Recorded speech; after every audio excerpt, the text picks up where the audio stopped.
Allô, vous m'entendez? Très bien. Ah, Thanks. parce que tout à l'heure, il me semble que mon micro était fermé. Donc, merci beaucoup en tout cas de m'avoir chanté un joyeux anniversaire comme vous l'avez fait. Je me sens en tout cas très, très, très, très honoré ce soir. Merci beaucoup.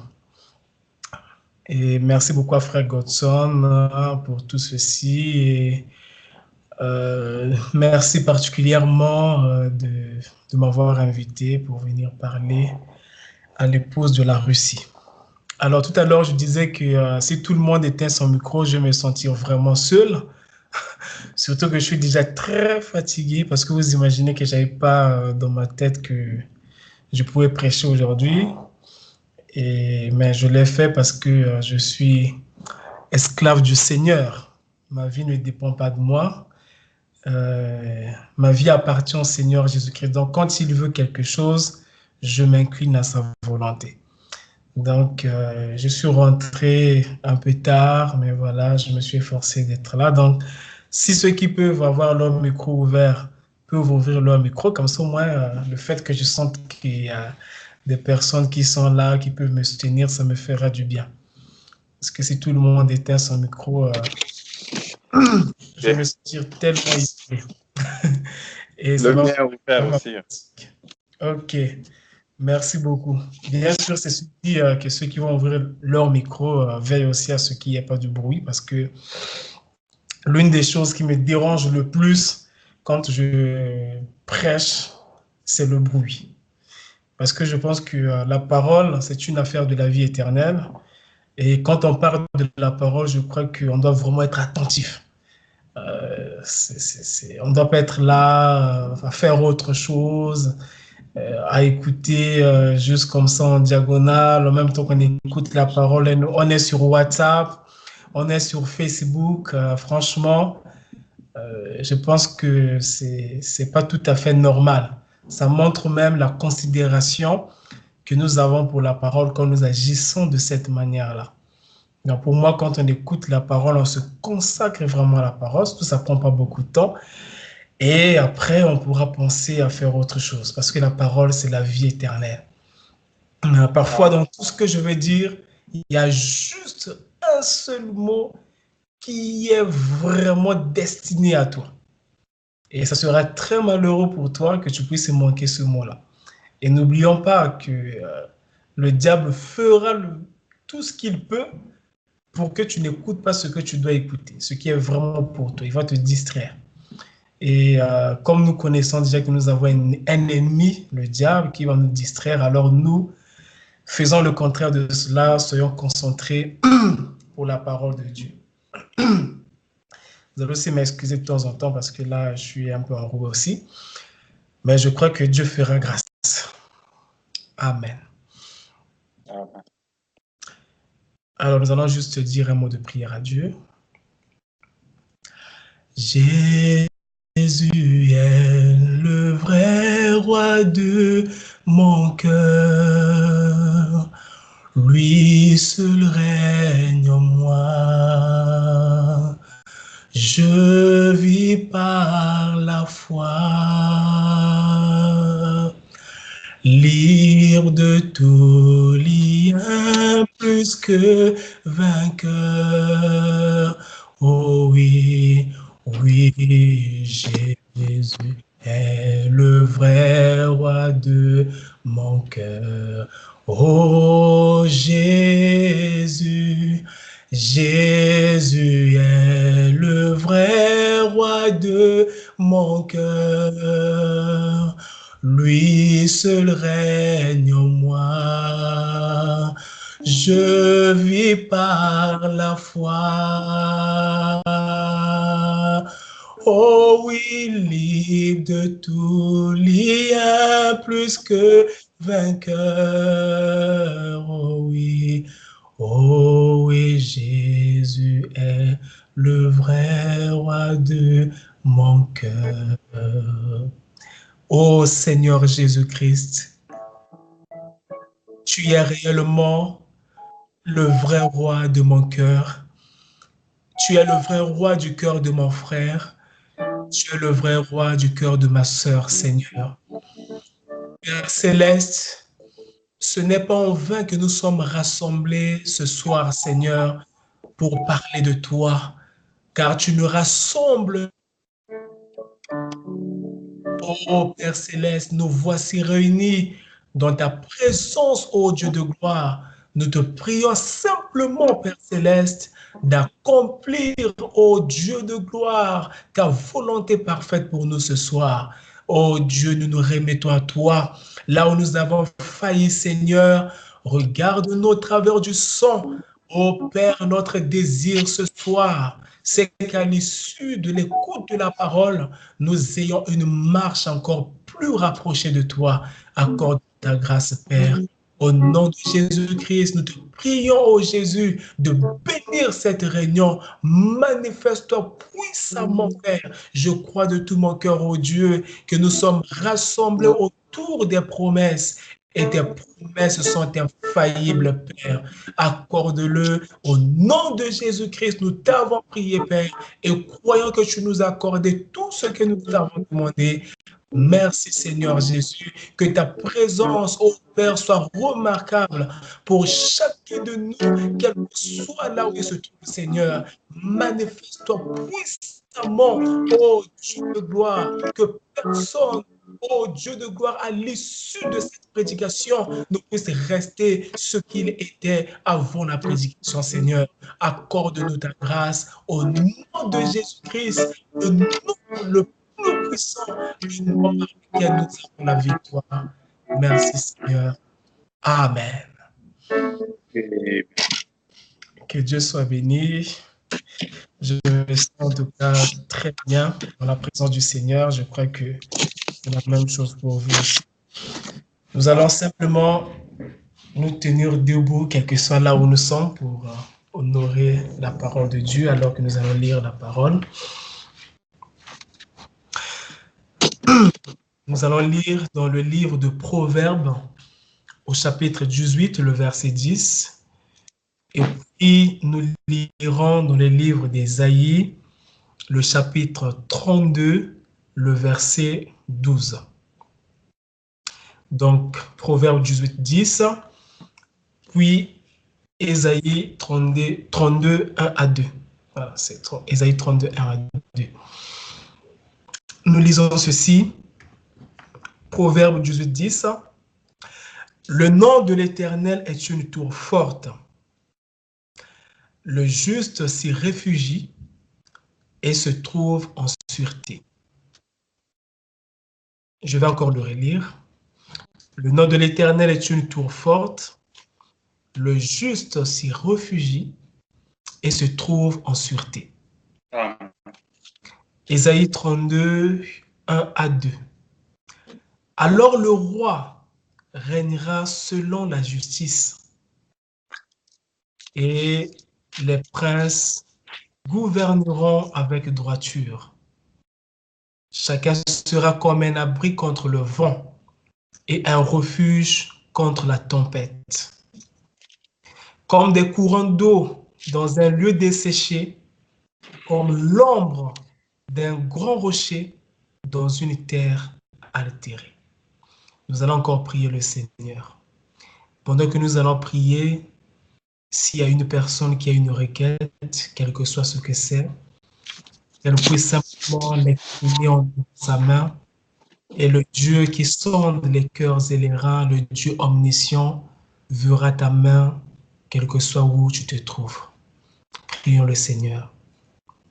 Seigneur Jésus-Christ, nous avons lu ta parole, Père, comme tout homme qui a été à l'école peut le faire. Mais Seigneur, tu es le seul qui est digne d'ouvrir le livre, Seigneur. Et c'est ce que tu as fait en ce temps de la fin avec ce message que tu as envoyé par ton prophète William Marion Branham. Oh Seigneur Jésus, je veux simplement répéter les paroles du livre qui ont été dévoilées au Père Céleste par le messager de ce temps de la fin. Accorde-le, Seigneur. Oh Père Céleste, regarde ces mains qui sont levées derrière elles, oh Dieu, derrière chacune d'elles, se cache une requête. Au nom de Jésus-Christ, accorde à chacun selon sa requête, oh Dieu. Au nom de Jésus, que ceux qui sont malades soient guéris. Au nom de Jésus, que ceux qui ont un problème, quelle que soit sa nature, reçoivent la solution à leur problème.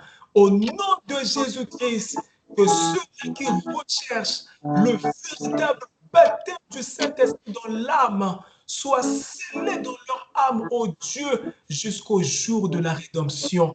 Ô Père céleste, quelle que soit la quête, mon frère, de ma soeur, ô Père, accorde à chacun selon sa requête. Merci Seigneur, que ton nom soit béni. Je crois que tu l'as déjà fait. Au nom de Jésus-Christ. Amen. Amen, que Dieu soit béni. Amen. Ok. Je vous prie vraiment d'être attentif aux petits mots que nous allons prononcer. Frère, tu peux rappeler le verset d'Ésaïe, c'était Ésaïe 32, 1 à 2. Merci. Je sais que c'est pas facile, surtout il n'y a pas la vidéo et tout, d'être attentif, mais soyez simplement attentif à la voix et je crois que Dieu bénira. Je crois qu'en tant que les enfants de ce message, la voix nous suffit. Même s'il n'y a pas de vidéo, on va bien écouter la parole. Amen. Alors, j'aimerais partager avec vous un petit sujet que Dieu a mis dans mon cœur. Voilà, tout à l'heure, avant que je ne puisse venir prêcher, je demandais à Dieu, Seigneur, que veux-tu que j'apporte à tes enfants de la Russie qui sera vraiment utile pour eux. Et c'est sur ce que je vais dire, sur ce dont nous allons parler, que j'ai été conduit. Donc, pour donner un titre à ce que nous allons dire, nous allons l'intituler « Laisser échapper la pression ». Mais nous allons particulièrement parler ce soir sur les inquiétudes. Donc, Dieu voulant, si on a d'autres occasions, on pourra revenir sur d'autres choses par rapport à laisser échapper la pression, par rapport à la pression. Mais aujourd'hui, je vais beaucoup plus insister sur les inquiétudes. Alors, pourquoi un tel sujet? Déjà, laisser échapper la pression pour les lecteurs du message. Ils savent que le prophète a prêché un message qui est intitulé ainsi. Il en a même prêché beaucoup de fois. Voilà, donc vous le savez très bien. Et pour ceux qui ne l'ont jamais lu, je vous exhorte vraiment à aller lire ce message. C'est vraiment une bénédiction, particulièrement dans cet âge dans lequel nous vivons. Et donc, pourquoi en tout cas, je parle de la pression? J'ai remarqué une chose. Avant, quand un frère ou une sœur quittait le message, on pouvait entendre que non, voilà, je ne suis pas convaincu sur telle ou telle autre chose. Je ne crois pas quand vous prêchez sur la semence du serpent. Je ne crois pas, ça me dérange, moi, une sœur, de ne pas porter les pantalons et tout, voilà, parce que vous élevez tellement Branham. On entendait beaucoup de choses comme ça. On entendait beaucoup de choses comme ça.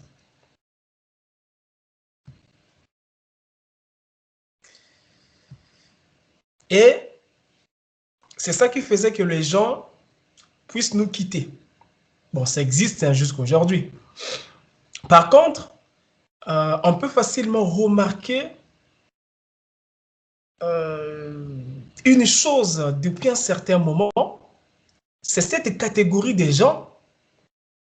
Le frère ne vient plus à l'église, la sœur ne vient plus à l'église, tu les rencontres quelque part dans la rue, tu lui poses la question, mes frères, sœurs, qu'est-ce qui est-ce que tu as un problème avec le message. Je dis, non, non, non, non, non, je n'ai pas un problème avec le message. Je crois le message, je crois toute la Bible, je crois que frère Branham est le prophète du temps de la fin. Mais qu'est-ce qui ne va pas?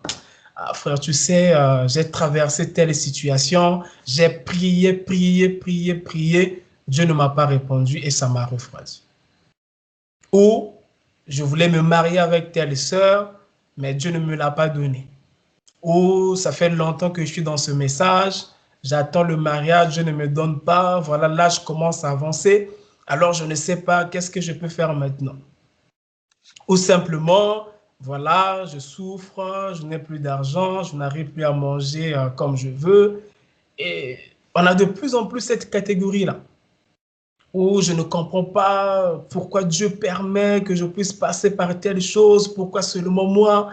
Comment ça, j'ai cru le message, mais j'ai l'impression que les choses ne vont pas toujours bien chez moi.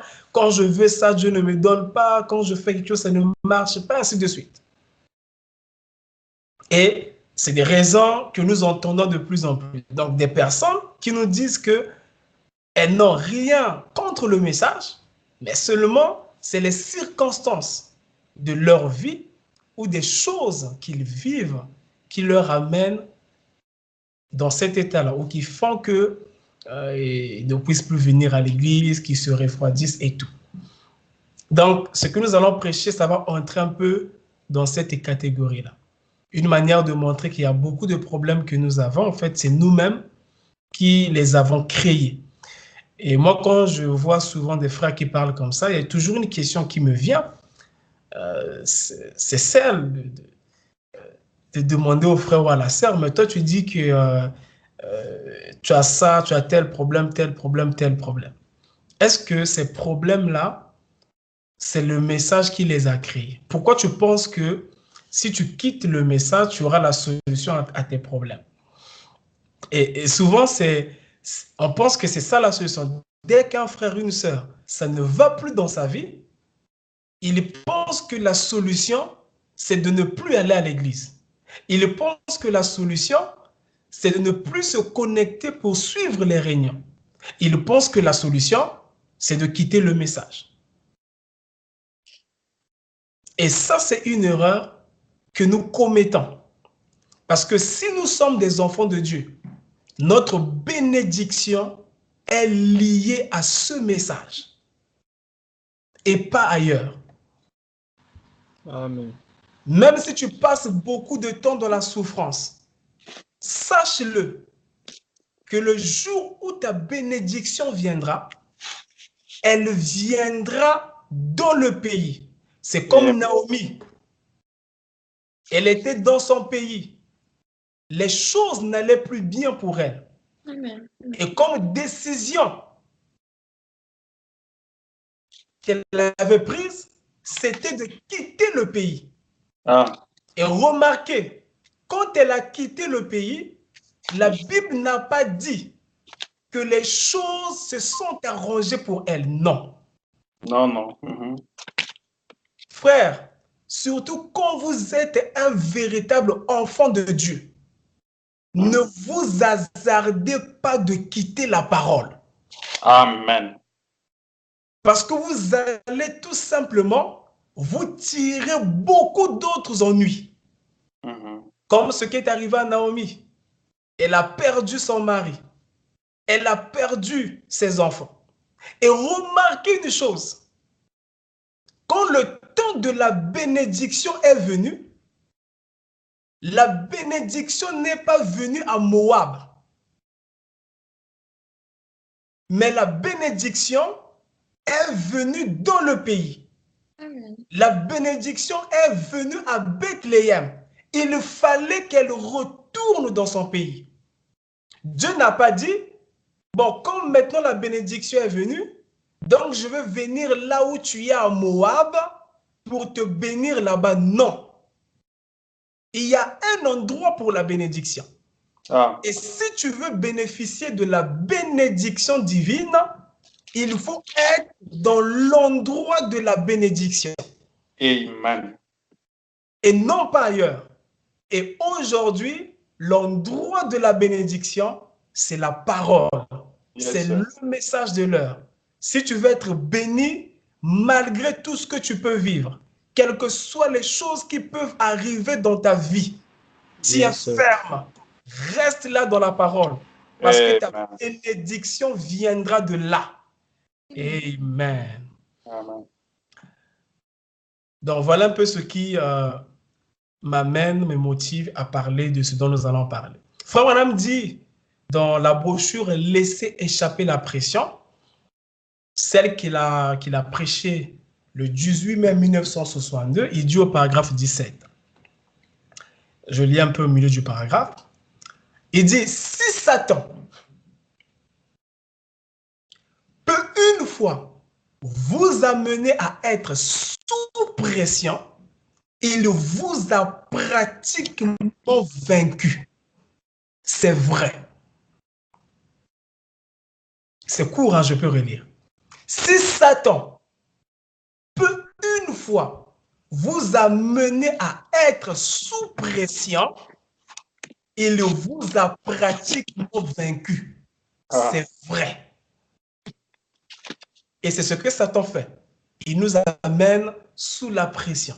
Et le prophète dit que s'il arrive à vous amener sous pression, sous cette pression-là, à être sous pression, il vous a pratiquement vaincu. Et donc, ce que nous allons faire ce soir, c'est de laisser échapper cette pression que le diable a mise en nous d'une manière ou d'une autre.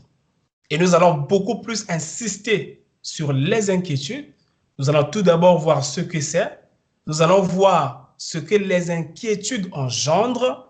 Et après, nous allons voir la solution divine par rapport aux inquiétudes. Déjà, pour commencer, c'est quoi une pression? C'est quoi la pression? Pour être simple et ne pas compliquer les définitions, on pourra dire que une pression, la pression dont on parle en fait, c'est une réponse à une contrainte. La pression, c'est une réponse à une contrainte. Et le terme qui est souvent employé, en tout cas aujourd'hui, pour parler de la pression, c'est le stress. Hein, souvent, les gens parlent de ça comme ça. Bon, on peut accepter ça comme synonyme pour parler des termes que les gens connaissent le mieux. Donc, je disais que la pression, c'est une réponse à une contrainte. Et qu'est-ce qui amène en fait la pression? Qu'est-ce qui engendre la pression? Suivez-moi très bien, s'il vous plaît, parce que ce que nous disons là, c'est très important pour la suite. Et si nous comprenons ça, ça va déjà nous délivrer. Qu'est-ce qui amène la pression? Ce qui amène la pression, c'est une demande inadaptée aux ressources ou une charge inadaptée à la capacité. En d'autres termes, pour dire ça plus simplement, ce qui amène la pression, c'est quand on est sollicité au-delà de ses capacités. Un exemple simple pour faire comprendre tout le monde. Imaginons qu'une personne vous appelle pour vous menacer. Elle vous dit, bon, tu me dois 100 €. Si tu ne me payes pas ça aujourd'hui, je vais te tuer. Alors, si tu sais que tu as 100 € sur ton compte bancaire, par exemple, ou si tu sais que tu as assez d'argent pour payer cette dette-là, tu n'auras pas trop de soucis. Mais si tu sais que tu n'as pas assez d'argent pour payer cette dette-là, ça va te mettre sous pression. Parce que ce qu'on te demande est au-delà de tes capacités. Ce qu'on te demande est au-delà de ce que tu peux faire. Ou encore, quand vous avez une épreuve qui est au-delà de votre sens, ça engendre la pression. Parce que tu vois l'épreuve devant toi, l'épreuve qui arrive, mais tu sais que ma force, la force que j'ai, ne pourra pas me permettre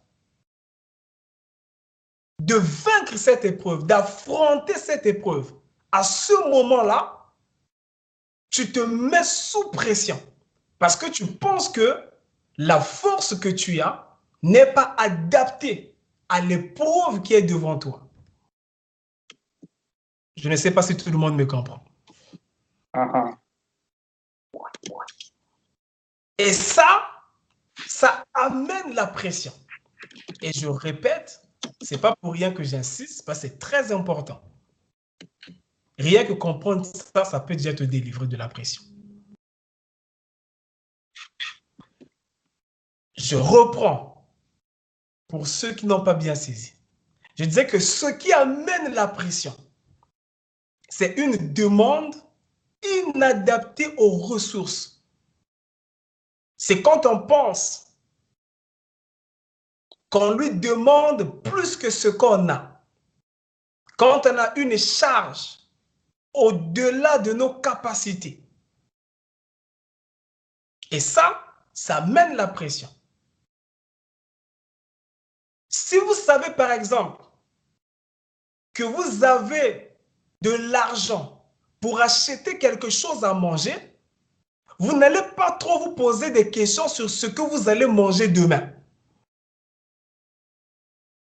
Une personne qui a son argent ne va pas se poser des questions, mais qu'est-ce que je vais manger demain, jusqu'à ne plus dormir, à ne pas dormir, tout simplement parce qu'il veut savoir qu'est-ce qu'il va manger demain. Mais quand tu sais que tu n'as même pas un seul euro dans ta poche, à ce moment-là, c'est tout à fait normal, naturellement parlant, que tu ne puisses plus avoir sommeil parce que tu vas te poser des questions, mais qu'est-ce que je vais manger demain? Et pourquoi tu te poses cette question? Pourquoi ça te met sous pression? Parce que tu sais que ce que tu as à affronter demain va au-delà de tes capacités. C'est parce que tu sais que tu n'as pas d'argent que tu penses que l'épreuve de la faim sera fatale pour toi. Mais si tu sais que tu as de l'argent, cette épreuve ne va pas t'amener sous pression. Et quand je parle de la capacité, je ne parle pas tout simplement de la capacité qu'on voit. Parce que parfois, cette affaire de capacité, c'est juste une affaire de perception. Parce qu'il peut arriver aussi que tu puisses avoir les capacités qu'il faut pour affronter une certaine charge que tu auras, mais tu l'ignores. Je vais encore donner un exemple simple. Parce que si j'insiste, parce que cette partie, c'est très important à comprendre pour la suite. Imaginons que on vous demande 10 euros, mais dans votre poche, vous n'avez pas 10 euros, c'est-à-dire que vous savez que vous n'avez pas 10 euros physiquement comme ça. Vous n'avez pas 10 euros à... Mais que...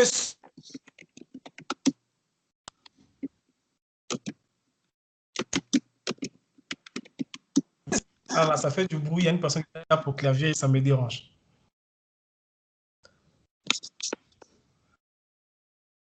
Je disais ceci. Et même si physiquement comme ça, vous n'avez pas 10 euros, mais vous ne serez pas sous pression parce que vous savez que sur votre compte bancaire, vous avez de l'argent. Mais pourtant, vous n'avez pas cet argent-là dans votre main.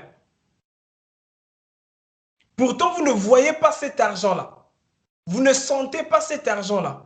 Mais le fait seulement de savoir que vous avez de l'argent quelque part, ça vous rassure. J'ai donné cet exemple pour montrer que la capacité, c'est aussi par le fait de la perception qu'on a. On peut avoir des capacités qu'il faut, mais on pense qu'on en a moins. Ah. Alors, ceci m'amène à dire ceci.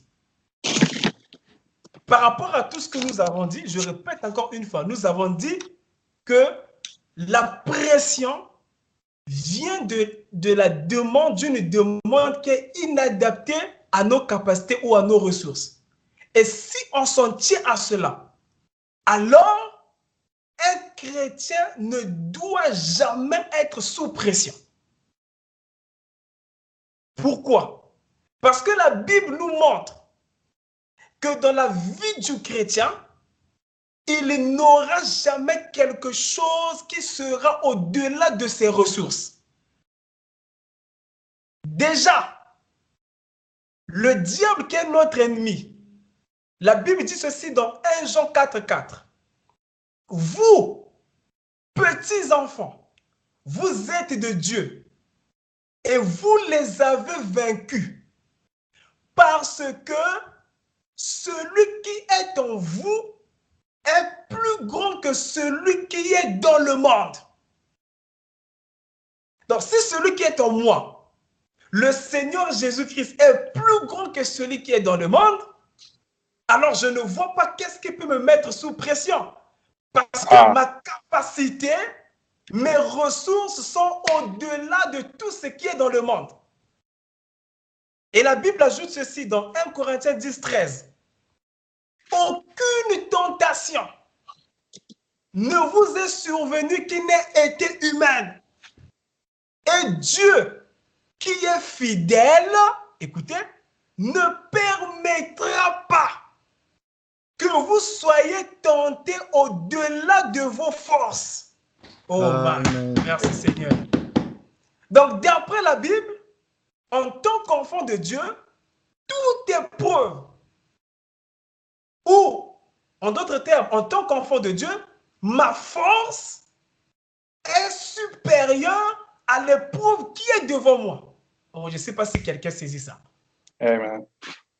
En tant que chrétien, ma force, selon ce que me dit la Bible, est supérieure à l'épreuve qui est devant moi. Parce que la Bible dit que Dieu ne peut pas permettre que nous ayons une épreuve qui soit au-delà de nos forces. Donc, ma force sera toujours supérieure à l'épreuve. Alors, moi, je te pose la question. Pourquoi alors tu es sous pression quand tu as une épreuve? Parce que pour que tu sois sous pression, il faut que tu puisses avoir une épreuve qui est au-delà de tes forces. Il faut que tu puisses avoir une sollicitation qui est au-delà de tes capacités. Mais toi, tu as une épreuve. Et la force qui est en toi est plus que l'épreuve qui est devant toi. Mais alors, qu'est-ce qui te met sous pression? Amen. Et cela m'amène aussi à poser une question à chacun de nous. Qu'est-ce qui fait que quand tu es à l'église, quand tu écoutes la parole, et que la parole condamne quelque chose dans ta vie, le péché, tu te sens sous pression? Parce que si je te sens sous pression, ça veut dire que ce qu'on te demande là, c'est plus fort que toi.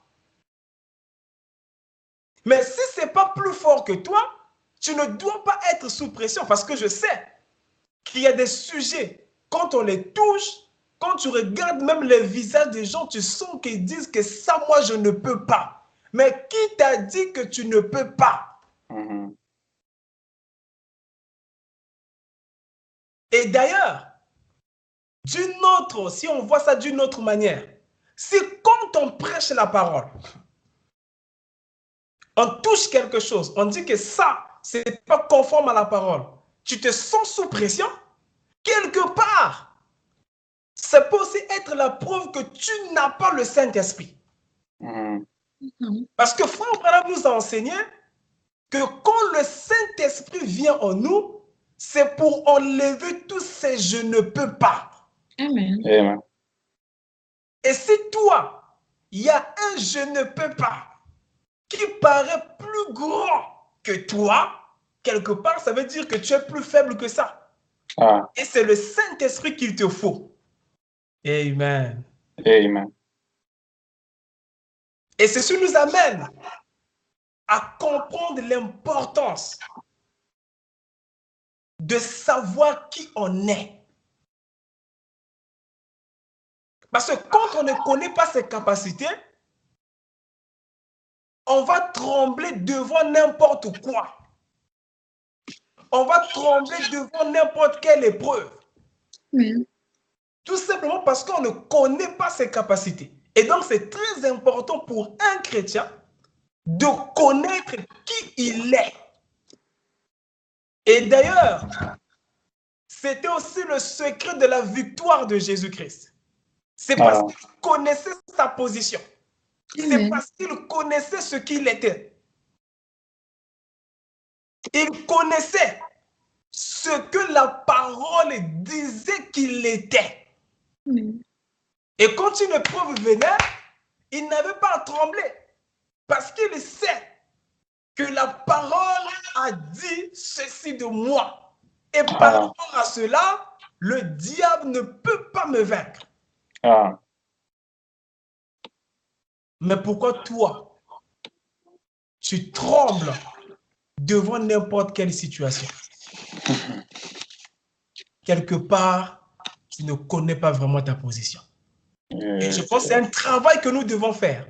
Chacun doit apprendre à faire un inventaire dans sa vie et connaître ses capacités, connaître sa position, connaître qui il est. Quand tu le sauras, frère, ça va changer beaucoup de choses dans ta vie. Amen. Amen. Amen. Et donc, je disais que le but pour nous ce soir, c'est de laisser échapper cette pression-là. Et donc, d'étudier les tactiques de la parole qui vont nous permettre de ne pas accumuler de la pression pour rien. Et l'une des tactiques pour ne pas s'accumuler de la pression sur soi pour rien, c'est de bannir les inquiétudes. Et quand je te dis, c'est sur ça que nous allons vraiment nous attarder. Tout ce que j'ai dit là, c'est juste l'introduction pour vous mettre un peu dans le bain. D'abord, c'est quoi une inquiétude? D'après le dictionnaire Webster, j'aime bien ce dictionnaire parce que il a une grande place pour les Américains, mais aussi parce que c'est un dictionnaire que le prophète utilisait beaucoup. Donc, d'après le Webster, une inquiétude, c'est un sentiment de préoccupation à propos d'une chose mauvaise qui pourrait arriver.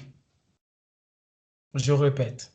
J'aime bien répéter parce que le but pour lequel nous sommes là, c'est que chacun de nous puisse comprendre et non pas juste écouter et passer. Je préfère dire peu de choses, mais qui auront vraiment béni les enfants de Dieu. Je répète que une inquiétude, c'est un sentiment de préoccupation à propos d'une mauvaise chose qui pourrait arriver.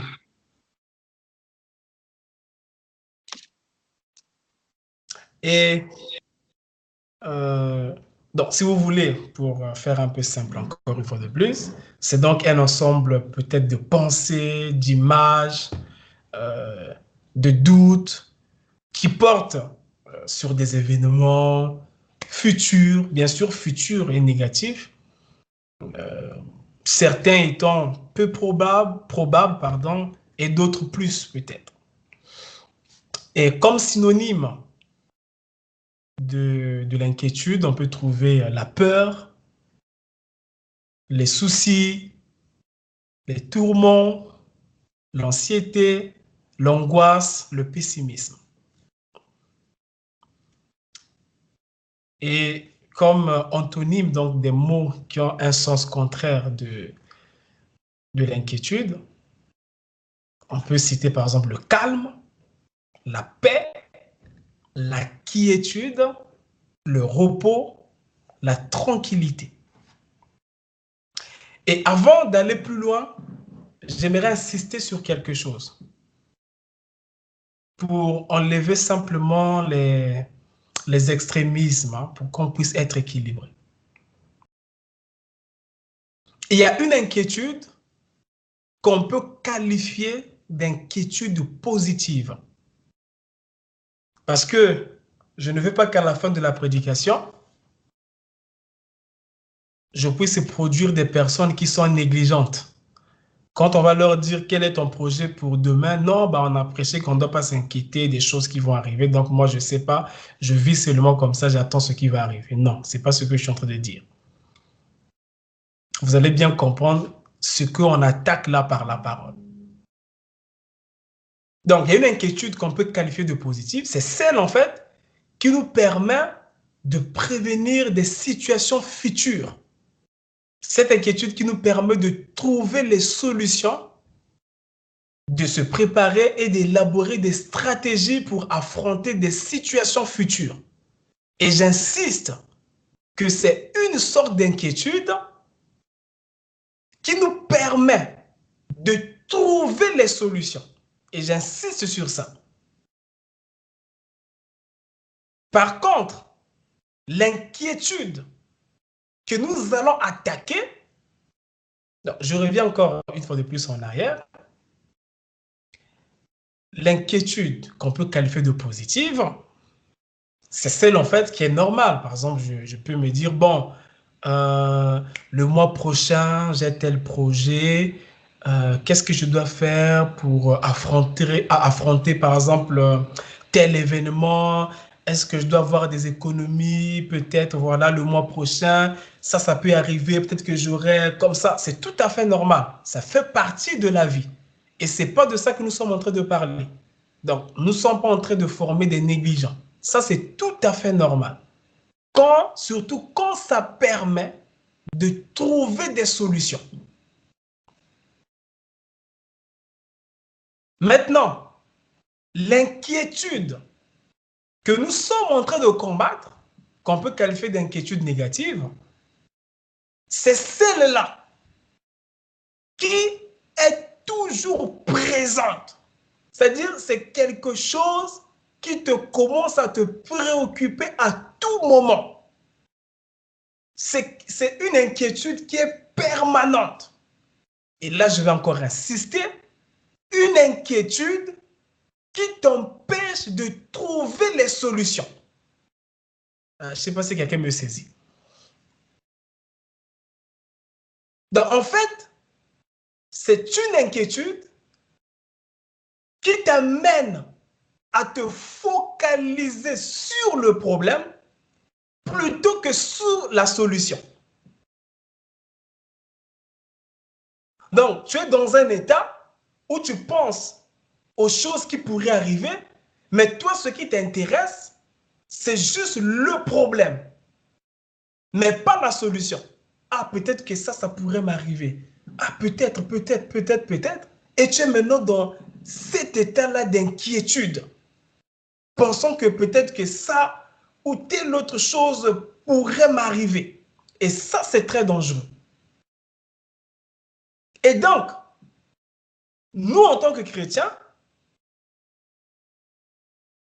nous devons nous concentrer sur la solution et non pas sur le problème. Parce que les chrétiens de plus en plus se concentrent beaucoup sur leur problème que sur la solution. Et nous savons, en tant que chrétiens, qu'il n'y a qu'une solution. Et la solution, cette solution, c'est le Seigneur Jésus-Christ. Amen. Et nous, c'est ce qui nous intéresse le plus. Et non pas le problème. Donc nous, en tant que chrétiens, au lieu de passer les nuits à penser aux problèmes que tu traverses, à penser sur combien sont grands tes problèmes, tu dois plutôt passer tes nuits à penser combien le Seigneur Jésus-Christ est grand et qu'est-ce qu'il peut faire pour toi dans sa grandeur. Attention, je ne suis pas en train de dire qu'il faut dire que le diable n'existe pas, il n'y a que Dieu qui existe. Non, parce que là aussi c'est une erreur. Le diable existe, mais seulement Dieu est plus puissant que lui. Parce que parfois on tombe dans les dérives comme ça, on te dit non, non, par exemple, la maladie, ça n'existe pas. Non, le prophète dit non, la maladie, ça existe. Mais Dieu est plus puissant que la maladie. Parce que quand on commence à t'amener à penser que ces choses-là n'existent pas, souvent c'est pour t'amener à renier Dieu. Parce qu'il faut que ces choses-là existent pour que tu saches que Dieu est puissant. Oui, la maladie existe, mais Dieu est plus puissant que la maladie. Oui, les problèmes existent, mais Dieu est plus puissant que les problèmes. Oui. Dieu. Amen. Amen. Merci Seigneur. Alors, on continue les définitions.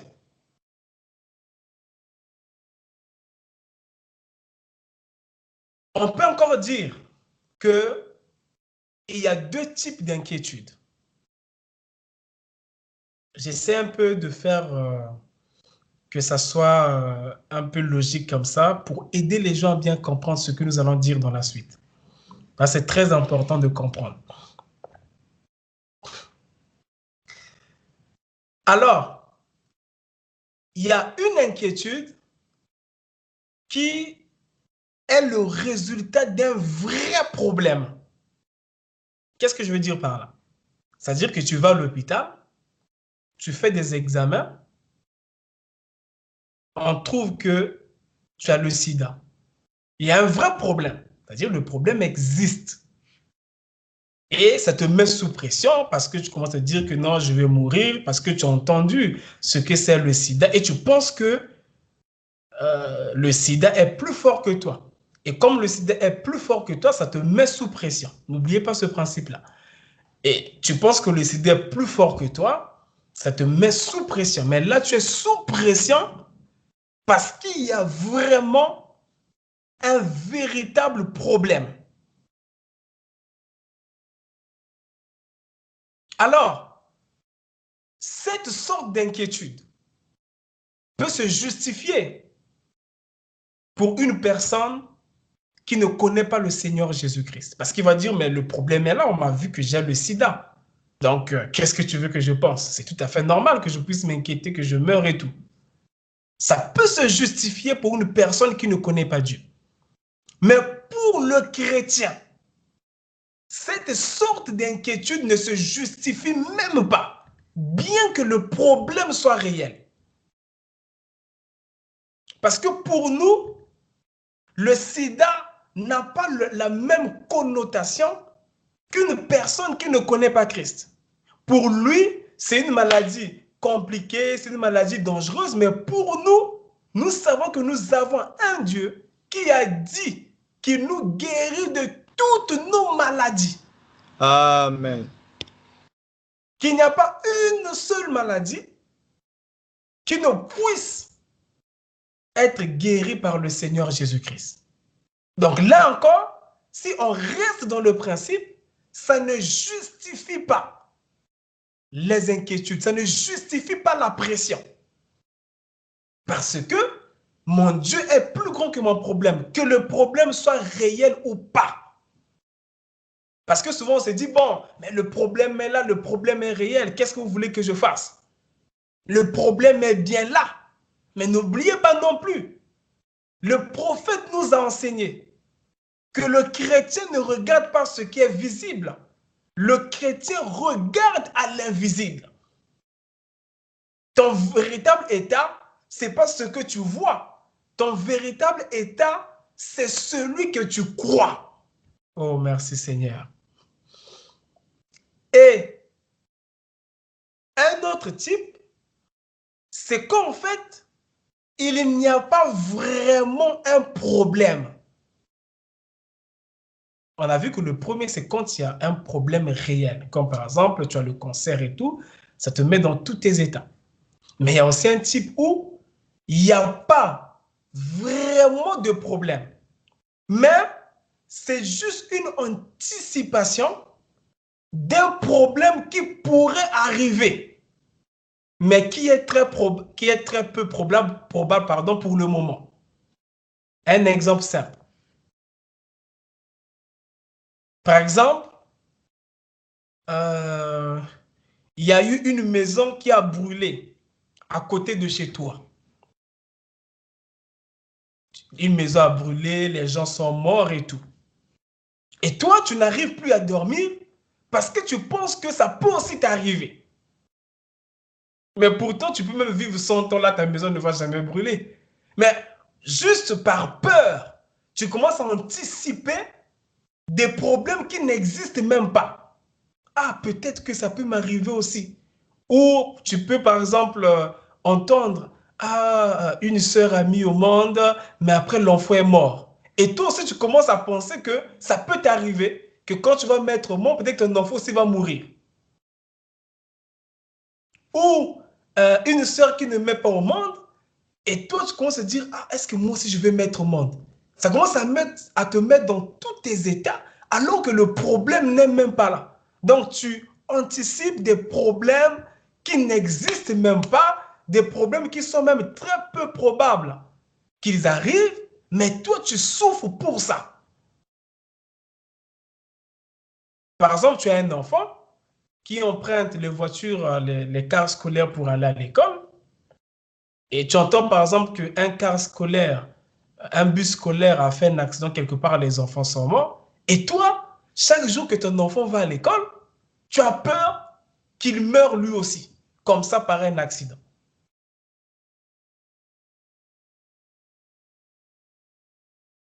Donc, c'est juste une anticipation des choses qui n'existent pas vraiment.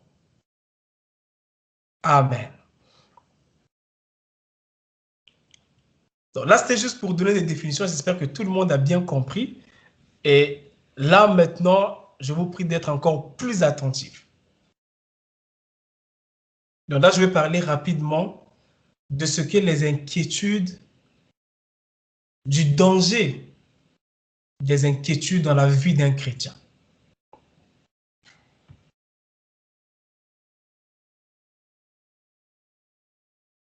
Alors, j'aimerais commencer par insister sur une phrase que beaucoup d'entre nous connaissent.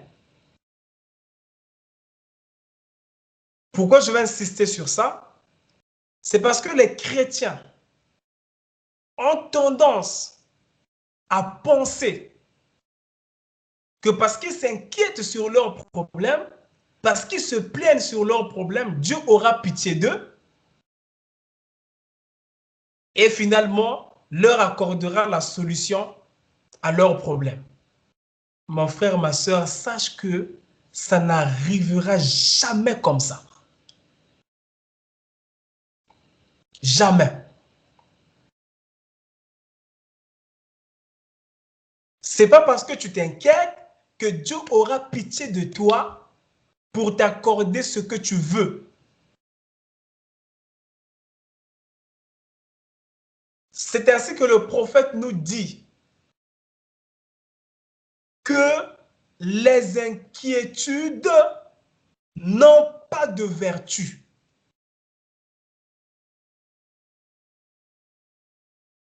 Et on n'a pas le temps. Vous pourrez aller lire Matthieu 6 à partir du verset 25 jusqu'au verset 24. Passons jusqu'au verset 34 où Jésus-Christ parle très bien de tout cela, des inquiétudes. Et vous allez bien comprendre. Je vous prie vraiment de lire cela. Ça va nous faire beaucoup de lectures. Je vais passer. Donc, par tes inquiétudes, tu ne peux pas ajouter une coudée à ta vie. Tes inquiétudes ne peuvent pas changer ta vie.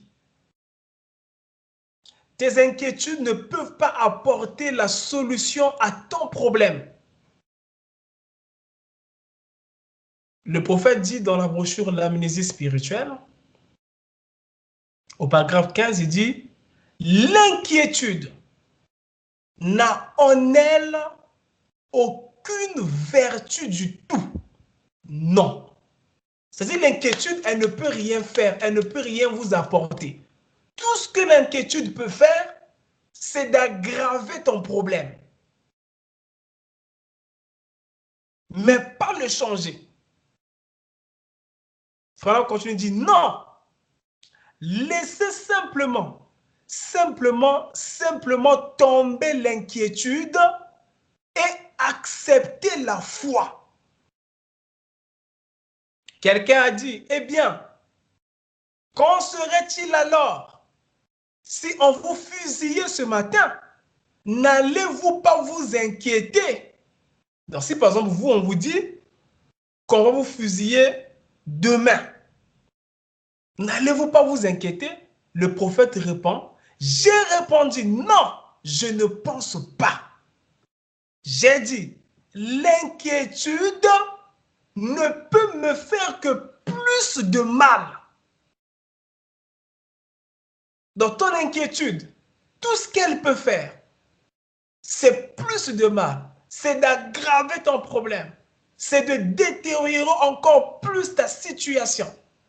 C'est de détériorer encore plus ta santé. Mais elle ne va jamais changer ta situation.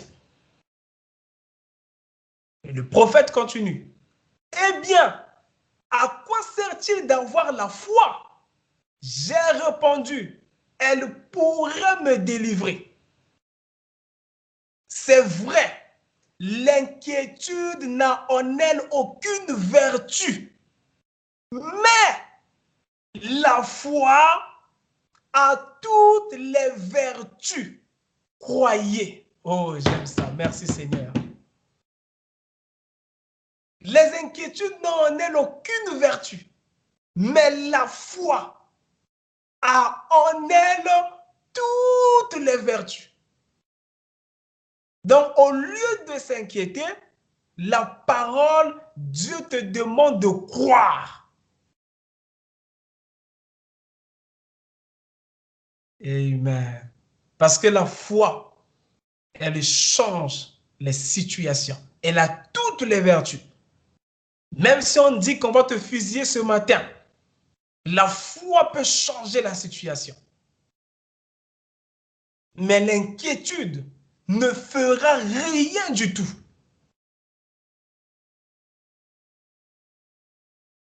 Autre chose,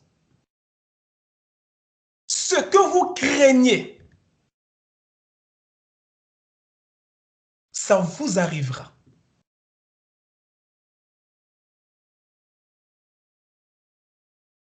Ce que nous avons dit là, que les inquiétudes pour des problèmes qui n'existent même pas, pour des choses qui n'existent même pas. Tu as entendu qu'une maison a brûlé là-bas, tu commences à avoir peur que ta maison aussi brûle. Comme tu as peur que ta maison brûle, ne t'en fais pas, un jour ça va brûler. Et quand ça va brûler, tu vas dire, ah, je savais. Non, tu ne savais pas. C'est toi qui as créé ça. Exact vérité. C'est ton inquiétude qui a attiré cette mauvaise chose-là. Parce que quand tu t'inquiètes, en fait, tu crées aux alentours de toi une certaine atmosphère. Et cette atmosphère-là attire les choses que tu crains, les choses que tu redoutes viendront de plus en plus vers toi. C'est comme aussi quand tu crées autour de toi une atmosphère spirituelle, Dieu va être attiré de plus en plus vers toi. Amen. Merci Seigneur. Job 3, 25 à 26. Ce que je crains, c'est ce qui m'arrive. Ce que je redoute, c'est ce qui m'atteint. Je n'ai ni tranquillité, ni paix, ni repos. Et le trouble s'est emparé de moi. Et le prophète dit dans la brochure les images de Christ. Paragraphe 23. C'est tellement merveilleux, bien aimé, écoutez ça attentivement. C'est comme il est dit d'une femme qui, une fois mariée, est si anxieuse d'enlacer son premier petit bébé qu'elle ne sait tout simplement pas, ne peut tout simplement pas attendre. Son anticipation est si grande. Hein? C'est ce que nous avons vu. Tu anticipes des problèmes qui ne sont même pas encore là. Oh, merci Seigneur. Le prophète continue. Mais derrière cela, il y a une crainte. Si elle ne devient pas enceinte tout de suite, cela signifie pour elle qu'elle n'aura pas cet enfant. Ensuite, cela l'éloigne tout le temps de plus en plus. Donc, quand tu penses que tu n'auras pas d'enfant, ça va encore éloigner de plus en plus cet enfant-là de toi. Comment se fait-il que ta sœur, tu viens d'être mariée, tu as déjà peur de ne pas avoir d'enfant? C'est pas normal. Comment tu peux avoir peur d'une chose qui n'existe pas? Comment tu peux te créer des problèmes qui n'existent même pas? Et tu oublies que cette peur-là que tu as, surtout pour les Africaines, ah, si je n'ai pas d'enfant, la famille de mon mari va dire ceci, et tu te mets dans une atmosphère de crainte qui est produite en fait par ton anticipation. Ah, si, mais si ça, on dira si. Et cette atmosphère-là éloigne le bébé de plus en plus de toi. Et le prophète continue, au Bhagavad 24, ils ont un remède de nos jours. Et cela a fonctionné dans tous les âges. Si cette femme voit ou croit qu'elle ne peut pas donner naissance à cet enfant, si elle prend la décision d'en adopter un, eh bien, la première chose que vous saurez, c'est qu'elle deviendra enceinte du sien. Maintenant, cela a été prouvé 9 fois sur 10 parce que, écoutez, cette pression qu'amène le doute, donc la pression là, ça amène le doute. Non, en fait, le doute amène la pression parce que tu doutes, ça amène une pression en toi. Le fait que tu as peur de ne pas avoir ce bébé-là, que tu penses que tu ne peux pas. Comme nous l'avons vu au début, dès que tu penses que tu ne peux pas, ça apporte de la pression. Parce que quand on dit je ne peux pas, ça veut dire que tu penses que tes capacités ne sont pas à la hauteur de ce que tu dois faire ou de ce que tu dois affronter. Et quand tu penses que tu ne peux pas, alors ça te met sous pression. Or, nous les chrétiens, on ne peut pas dire qu'on ne peut pas. Parce que la parole nous dit, je puis tout par celui qui nous fortifie. Donc, toi, ton mot, ta phrase là, je ne peux pas, tu l'as eu où? Je ne peux pas, ça n'existe pas chez nous. Nous, on dit, je puis tout. Et nous, on dit encore que tout est possible à celui qui croit. Maintenant, ton je ne peux pas là, tu as eu ça où? Et ton je ne peux pas là, ça t'apporte la pression pour rien, ce doute-là. Tout le temps, tu doutes. Alors que la parole nous dit crois seulement, mais toi, tu doutes. Amen. Oh, c'est tellement merveilleux. Il dit, mais ça prend cette petite satisfaction. C'est peut-être la façon de Dieu de la mener dans la bonne atmosphère. Et ensuite, elle aura son propre enfant. Parce que cette peur et cette appréhension vont finalement la quitter.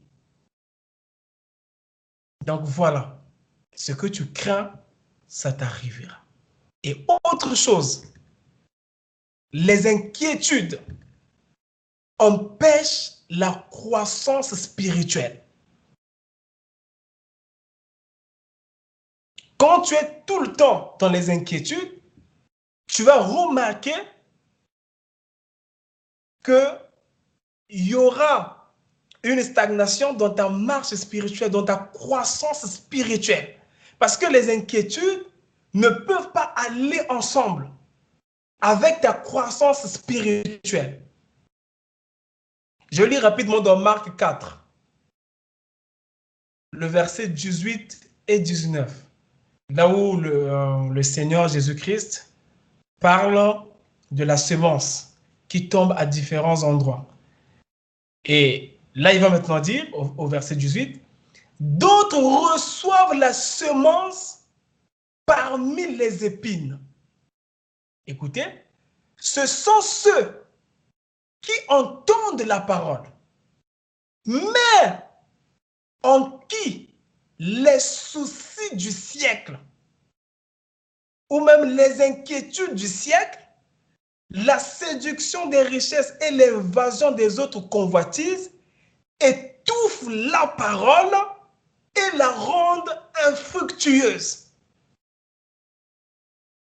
Donc ceux-là qui reçoivent la semence parmi les épines, ce sont ceux-là, ils ont écouté la parole, mais les soucis du siècle, la séduction des richesses et l'évasion des autres convoitises étouffent la parole.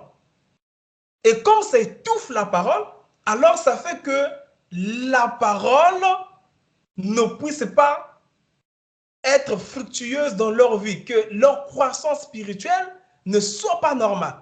Et le prophète dit ceci, dans la brochure « Planter la vigne et où la planter ».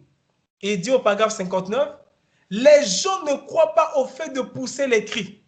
Le problème, c'est qu'ils n'ont pas la joie de l'esprit.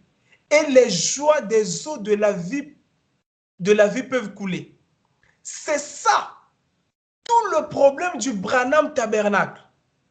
C'est que l'incrédulité, les soucis du monde ont lié les gens au point qu'ils ne peuvent pas croître spirituellement. Oh Seigneur. Tellement dans les soucis du monde. Et le prophète dit que c'est ça le problème avec le Branham Tabernacle. L'incrédulité. Les soucis du monde ont lié les gens au point qu'ils ne peuvent pas croître spirituellement. On se soucie tellement d'inquiétude. Et surtout pour beaucoup de jeunes.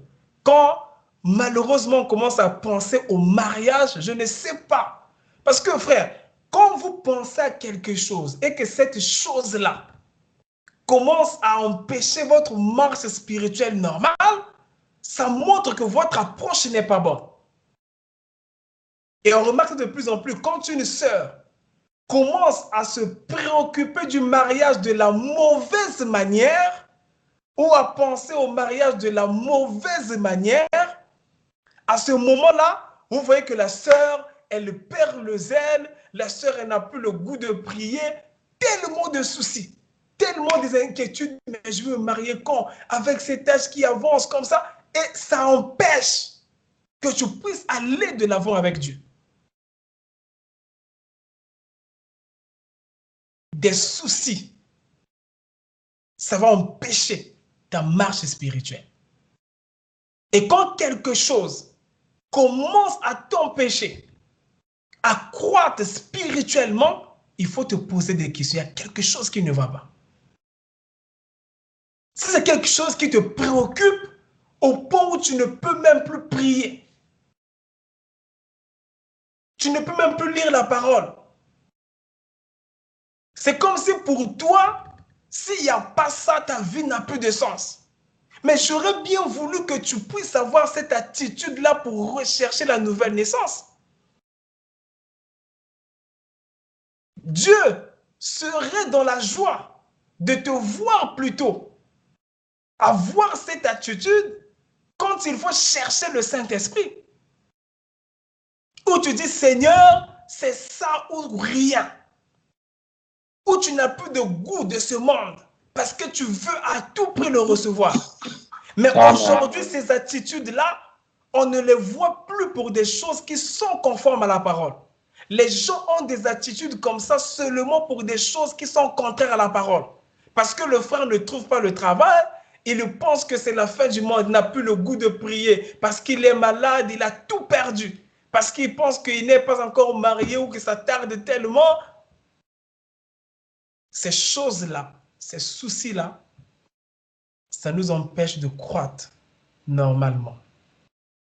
Bon, je vois que l'heure est tellement avancée là, parce que j'ai déjà fait presque 1 heure là. Je ne sais pas si faut déjà terminer ou pas, parce que je ne vais pas abuser de votre temps. Sinon, je vais m'arrêter là et si Dieu nous donne l'occasion, on pourra continuer. Donc, je ne sais pas, frère Godson, j'aime bien respecter l'heure. Ça fait aussi partie de la vie chrétienne et respecter les autres.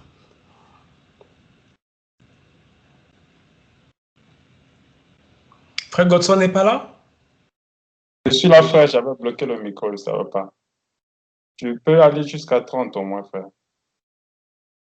D'accord, merci. Ah, le frère a dit tout ça en congé, d'accord, allez-y. Autre chose, merci beaucoup mes bien-aimés. Autre Sinon, chose. sans toi vraiment conduit, quoi. Merci. Autre chose. On suivait attentivement comme ça, on va aller vite. Autre chose. Les inquiétudes vont apporter des problèmes de santé. Et mes frères et sœurs, sachez qu'il y a beaucoup de maladies que nous avons. Nous en sommes nous-mêmes la cause. C'est notre état qui amène ces maladies-là. Écoutez rapidement ce que le prophète dit. Je commence d'abord par lire un verset dans la Bible, Proverbe 12, 25. Proverbe 12, 25, la Bible dit « L'inquiétude dans le cœur de l'homme l'abat, mais une bonne parole le réjouit. » Et si on lit cette écriture dans la version de la Bible Semeur, il est dit ceci: le souci au fond du cœur déprime un homme, mais une parole d'encouragement lui rend la joie. Donc vous voyez que les soucis, les inquiétudes ne vont que vous abattre, ne vont que vous faire du mal, qu'il ce soit dans le domaine spirituel ou dans le domaine physique. Et vous pouvez vous rendre compte de la dangerosité des inquiétudes parce qu'elles vous détruisent dans tous les domaines. Dans le domaine spirituel, dans le domaine physique. Et le prophète dit dans la brochure « La résurrection de Jésus », paragraphe 20. Il dit « Mais comment cette personne divine pouvait-elle » Voyez, ils avaient manqué de connaître la parole de Dieu. Il n'y avait donc rien sinon accomplir leur désir de connaître. Alors, quand ils prenaient le virage, pendant qu'ils marchaient découragés, certaines femmes avaient été à la tombe. Elles ont dit qu'il n'était plus là. Mais eux n'avaient pas cru cela, alors ils poursuivaient simplement leur route très découragés. Écoutez. Et si vous remarquez bien, c'est quand vous êtes découragé que le diable peut vraiment en déverser sur vous. C'est alors qu'il vous attrape.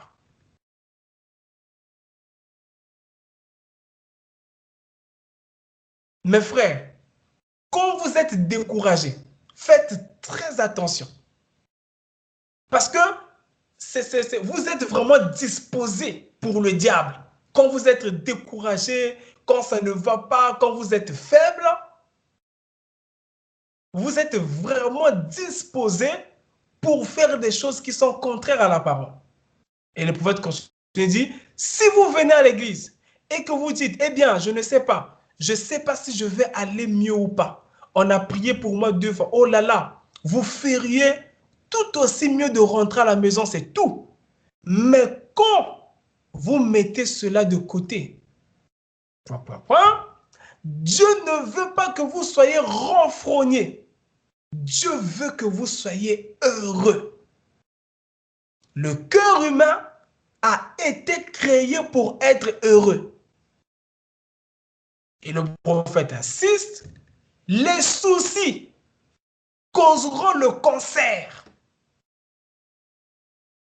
La colère causera le cancer.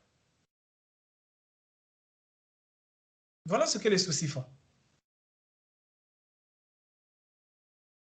On te diagnostique un cancer, tu vas commencer à dire, je ne sais pas, à maudire les gens, mais alors que c'est toi-même qui en est vraiment la cause, à cause de ton état d'inquiétude permanent. Toujours dans les inquiétudes, toujours en train de penser qu'est-ce qui pourrait arriver. Toujours avec le sentiment que quelque chose peut-être pourrait arriver. Quelque part, c'est vrai. Parce que ce que tu dois vraiment redouter qui doit arriver là, en fait, c'est la venue du Seigneur. C'est pour ça que je devais être aux aguets. Au lieu d'être là tout le temps, peut-être que je vais mourir aujourd'hui, peut-être que je vais faire un accident aujourd'hui. Non! Ça, tu devais le faire concernant la venue du Seigneur. Ah, est-ce que je suis prêt? Si Jésus venait aujourd'hui, mais toi, c'est toujours s'il y avait la mort, si je faisais un accident. Mais, oh Seigneur. Frère, on continue, il dit, ne soyez jamais bouleversés. Frère, j'ai pour vous de vous dire, si vous devez mourir aujourd'hui, vous allez mourir. Ce n'est pas vos soucis là qui vont changer quelque chose. Donc, au lieu d'avoir des soucis, croyez seulement. Parce que les soucis, je répète, parce que c'est la parole qu'il a dit, les soucis ne vont rien changer du tout. Les soucis ne guérissent personne. Les inquiétudes ne peuvent pas changer ta situation. Mais comment vous aimez une chose qui ne vous apporte rien, sinon que le malheur? En d'autres termes, vous êtes malade, vous ajoutez encore la maladie. Je continue la citation. Ne soyez jamais bouleversés. Marchez simplement dans son amour, sachant que vous marchez en lui, que rien ne peut vous nuire. Il n'y a rien qui puisse vous nuire. Aucune puissance, ni des choses présentes, ni des choses à venir. Rien ne peut vous séparer de lui. Nous sommes en lui et nous ne sommes jamais entrés par notre propre volonté. C'est lui, par le choix, qui nous a élus et nous a fait entrer en lui. Et le prophète continue. Donc, question et réponse numéro 1. Paragraphe 265.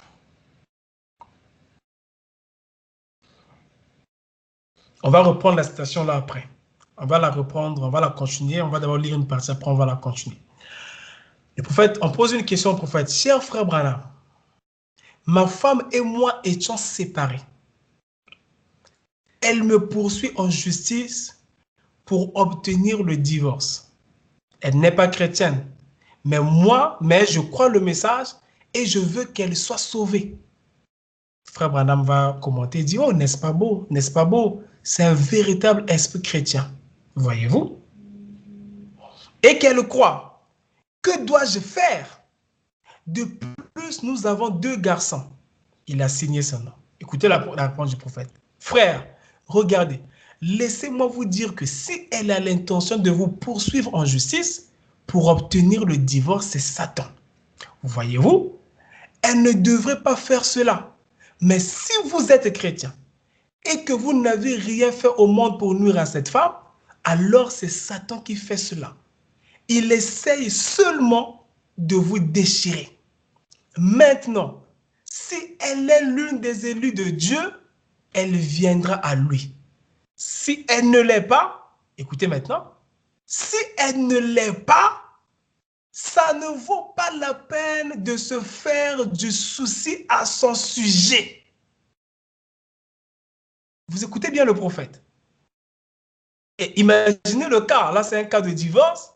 Le prophète dit que bon, si cette femme-là est vraiment l'une des élues de Dieu, elle viendra à Dieu. Mais le prophète va lui dire, si elle ne l'est pas, il dit au frère, ça ne vaut pas la peine de se faire du souci à son sujet. Frère, c'est fort. Frère, on continue. Alors, si vous vous faites du souci, cela va détériorer votre santé et c'est ce que Satan cherche à faire. Je sais qu'il est en train d'agir contre vous. Voilà un frère qui était devant un grand problème de divorce. Comme toi, je ne sais pas, tu as quel problème, tu traverses quelle situation. Le prophète dit à cet homme que ce n'est pas la peine de se faire du souci. Mais ça peut paraître très fort, ça. Comment dans un problème comme celui-là, je peux ne pas me faire des soucis? Oui, parce que si vous vous faites du souci, Branham dit, cela va détériorer votre santé. Et c'est ce que Satan cherche à faire. Pourquoi vous donnez l'occasion au diable de réussir son projet sur vous? Tu vas dire, mais frère Shadrach, j'ai tel problème. Mais le problème est que les inquiétudes, là, ça ne va pas apporter la solution à ton problème. C'est là que nous insistons. Donc, ce n'est pas la peine. Mais comment je veux faire? J'ai un problème. Oui, on ne nie pas que tu as un problème. Nous savons bien que tu as un problème. Nous savons bien que ça ne va pas. Mais ce que nous voulons que tu comprennes, c'est que ton problème, la solution ne viendra pas par les inquiétudes. Parce que les inquiétudes n'ont aucune vertu. Les inquiétudes n'ont jamais apporté une solution à quoi que ce soit. Mais par ailleurs, mais par contre, les inquiétudes vont encore aggraver le problème. Toi, tu dis que tu as un problème. Et ton désir, c'est de sortir de ce problème. Mais tu choisis encore quelque chose qui va aggraver le problème. N'est-ce pas une contradiction? On pourrait même dire que tu es sorcier de toi-même. Comment se fait-il que tu as un problème? Tu t'ajoutes encore des problèmes ou tu choisis quelque chose qui va encore aggraver le problème. Ah, je ne sais pas si quelqu'un me saisit. Merci Seigneur.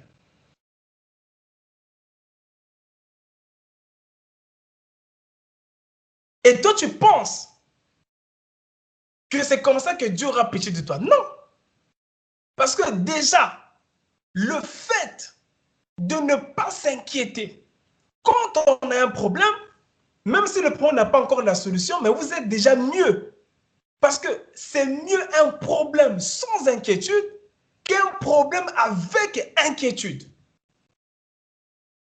Parce qu'un problème sans inquiétude, ça reste le problème.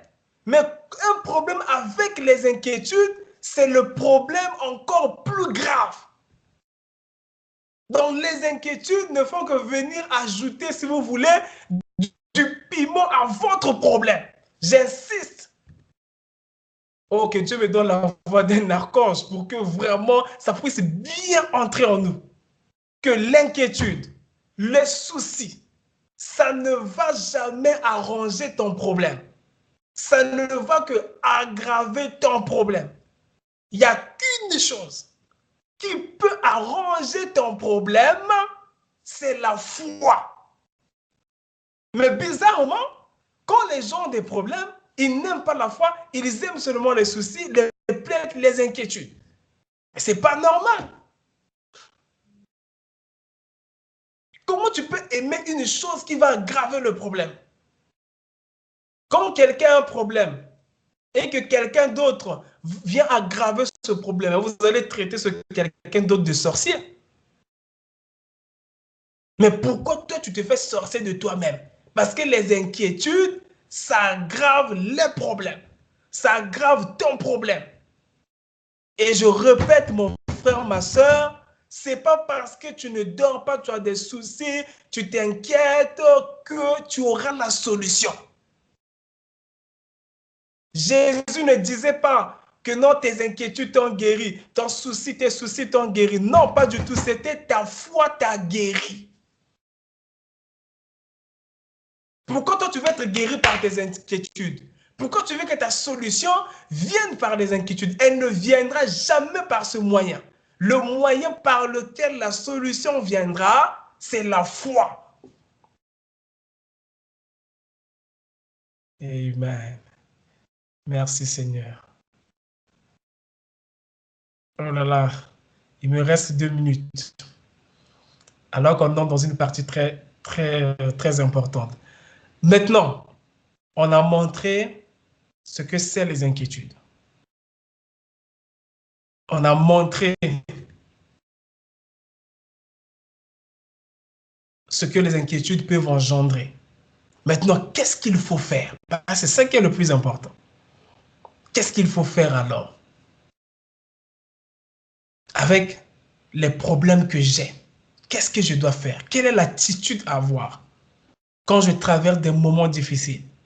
Quand ça ne va pas dans ma vie, quelle est l'attitude que je dois avoir? Frère Branham dit, dans la brochure Laissez échapper la pression, qu'il a prêché le 13 mai 1962, le soir, paragraphe 44. Il dit ceci. Vous direz, eh bien, je suis inquiet, frère Branham. Frère Branham dit, ne vous inquiétez pas. Laissez simplement échapper la pression. Recommandez votre cas à Dieu et allez simplement de l'avant comme si tout était terminé. Oh, j'aime ça. Merci Seigneur. Oh, merci Seigneur. Oh, je ne sais pas si vous êtes avec moi. Et dit, recommandez votre cas à Dieu et allez de l'avant comme si tout était terminé. Donc, l'attitude chrétienne, c'est que quand tu as un problème, parce que les problèmes, nous en aurons.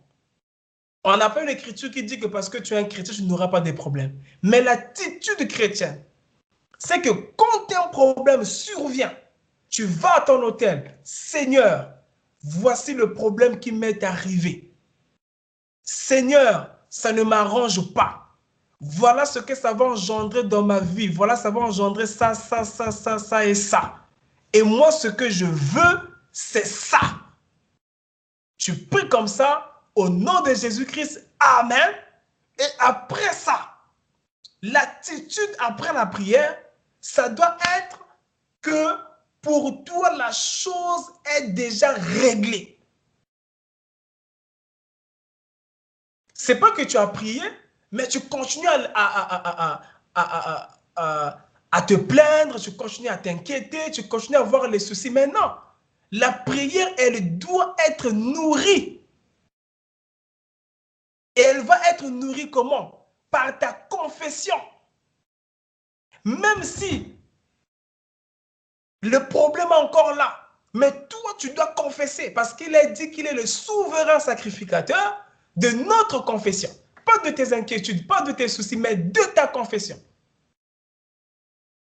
Tu es malade, c'est très grave, tu as recommandé le problème entre les mains de Dieu. Après la prière, c'est la confession. Merci Seigneur de m'avoir guéri. Merci Seigneur de m'avoir guéri. C'est ça ton langage.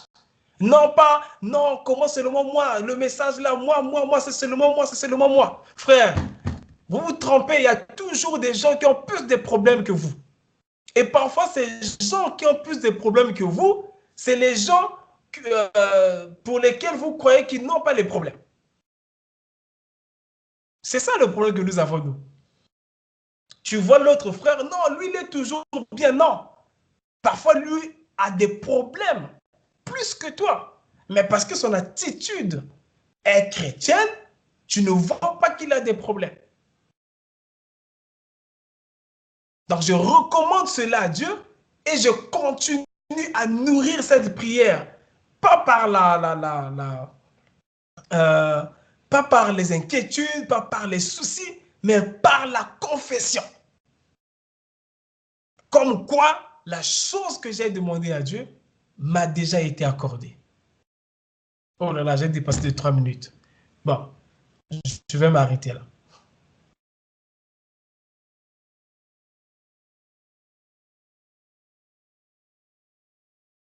Et je vais m'arrêter là, Dieu voulant, pour la prochaine fois, parce que je ne vais pas trop abuser. Pour la prochaine fois, si Dieu nous accorde une occasion. Que Dieu vous bénisse richement. Que Dieu te bénisse aussi richement, frère.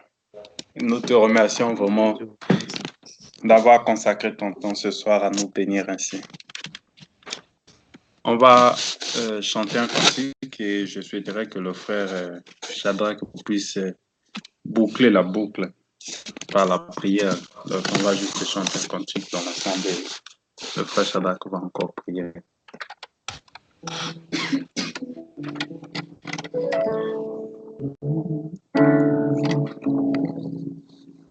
Laissez échapper la pression. Surtout dans le monde où nous vivons, beaucoup de problèmes ici et là, ça ne marche pas. On se retrouve sous la pression, on est inquiet. Est-ce que vraiment ça va marcher? Est-ce que si je finis, je vais vraiment m'en sortir au pays? Est-ce que beaucoup de est-ce que. Amen. Ça fait parfois mal avant même de finir, avoir même le diplôme, tu meurs parfois déjà. Tu commences à souffrir de maladies qui te rendent déjà inapte même dans le milieu professionnel avant même d'avoir un diplôme à cause des inquiétudes. C'est l'actualité du monde actuel et les choses vont tellement si vite que ça fait peur à l'homme. Tu te retrouves inquiet en tout temps. Est-ce que moi aussi je vais vraiment me marier? Est-ce que moi aussi...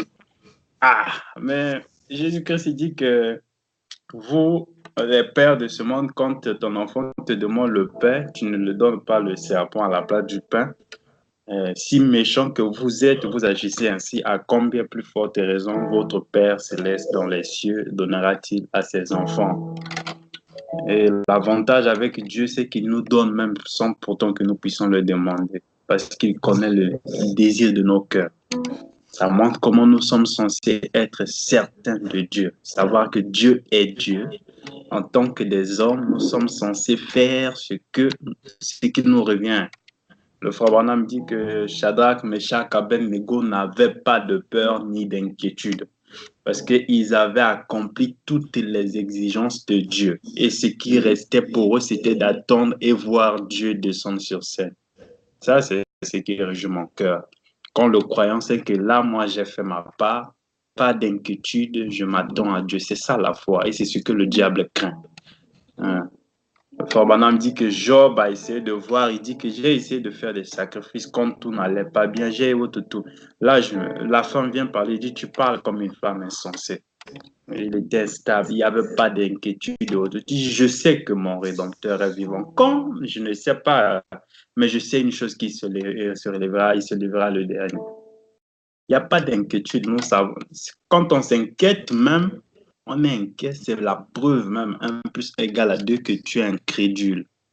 Parce que moi, si je sais que Dieu est avec moi, d'abord, ou bien tu n'es même pas sûr toi-même que tu es fils ou fille de Dieu. Parce que si tu connais ta position en Christ, est-ce qu'un jour les yeux auront des doutes qu'ils sont des yeux? Tu imagines une partie de ton corps commencer à douter de lui-même. Est-ce que vraiment moi je suis yeux et je suis œil? Bien ta bouche dit, est-ce que moi je suis vraiment bouche? Oui.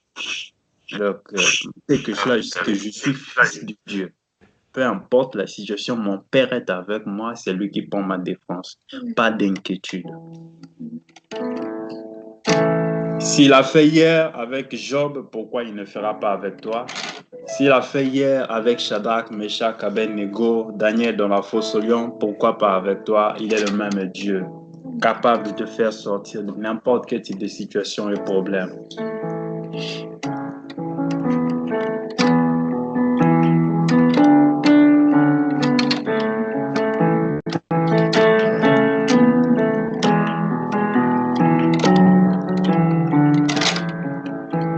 S'il a béni hier, il bénit, oui, il bénira jamais.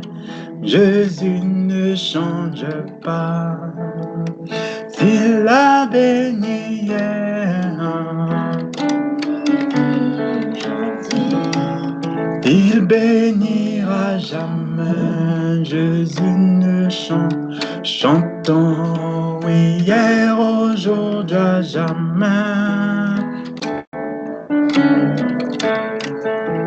Hier, aujourd'hui, à jamais. Jésus ne change. Prions, disons tous quelque chose au Seigneur Jésus avant que l'homme de Dieu prie. Hier, aujourd'hui, oh, oui, hier, aujourd'hui, à jamais. Jésus ne change pas. Il élève ailleurs, il élève, oh, il élève à jamais, Jésus ne change. S'il a comblé hier, oh oui, comblera jamais, mon Dieu ne change pas.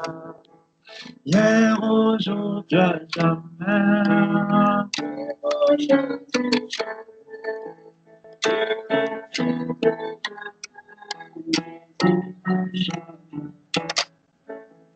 Hier, aujourd'hui, à jamais. Oh oui, hier, aujourd'hui, à jamais.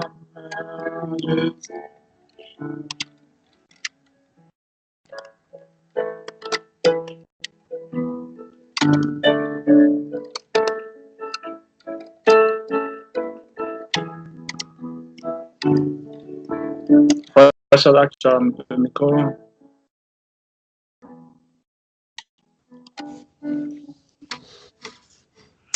Oui.